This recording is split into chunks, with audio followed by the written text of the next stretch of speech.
Do you have team affiliations, and do they match? Well, I'm a New Jersey Devils fan. I'm from New Jersey. Yeah, I grew up in Massachusetts, southeastern Mass, so naturally I'm a Bruins fan. But they have, in the last few years, they have been strangely compatible because they've kind of sucked at opposite times. So it's been easier for us to root for the other one when ours doesn't make it to the playoffs. Because it's like second tier almost, because you guys hang out enough to love each other's team through each other. Sort exactly. of. Yeah. We have to, since we spend so much time close together on tour and in life. It helps to support each other, to not have an adversarial relationship. Yeah, right. Maybe really, playfully adversarial, but not angrily.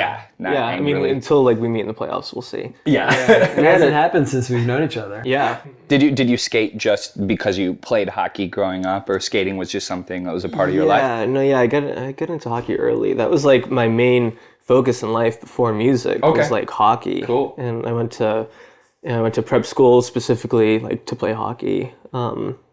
But so I started skating when I was, I think, around 7. Oh, maybe? okay. So very young. Yeah. Mm-hmm. But it was for hockey. Everything was for hockey. Everything. And then what happened? Music got in the way in some sense? Yeah, well, I was always interested in music and art more. I was always kind of sort of the black sheep on the hockey teams always. Sure. Not in a bad way. I got along with everyone always, but I was, always skewed more towards that kind of stuff. Mm-hmm.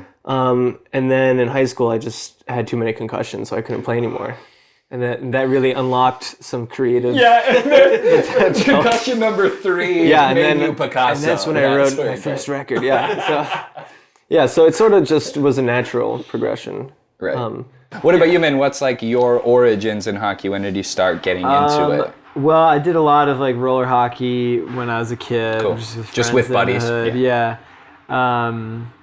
The Devils were very good when I was young in the 90s, so that was easy to get, excited about back in that day. Sure. Excited about the trap? Yeah, about the trap. Yeah, I mean, it wasn't an exciting age in hockey, but it was an exciting age for Devils hockey. For you, yeah. I guess I kind of, when I went to college, I kind of forgot about sports in general, but when the band started, I guess a few years into the band, Matt sort of rekindled my love for hockey, and I guess we started a fantasy hockey league 7 years ago, and then that was when we got really into it. Sure. But since then, I got the chance to sing a few anthems at hockey games, which was sweet. Amazing. One of which was the Detroit Red Wings were visiting the New Jersey Devils, and it was in the last year or one of the last years of Marty Brodeur's career.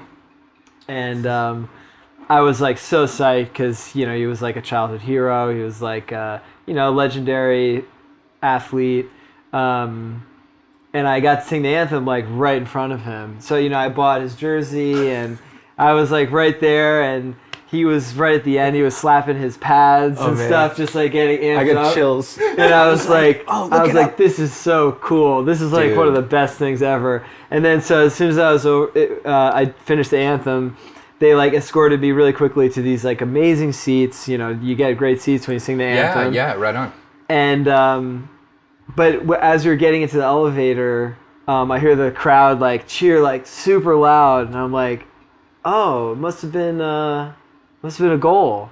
And the guy I was with was yeah, and there's no horn, so that means it's an away goal. And I was as I was getting to my seat, I realized it was already 2-0, 90 seconds into the game. So Marty gave up 2 goals in the time it took me to walk from the ice. From the place you were? Yeah. One of them was a floating wrist shot that hit his glove and then bounced in. So we joked that my anthem shook Marty so hard that he just emotionally focus. Oh, emotionally shook himself. Because he has dual citizenship, so I think that was when his he recently became a U.S. citizen. And that was when he really became an American. Oh, that's great, dude. I believe that. I like that version of the story. Wes hit the money note, and then he just started slamming his pads. Dude, I can't focus on this game, this beautiful country. It's all I care about. Yeah. Oh, that's so good. And then the Devils got crushed. Yeah.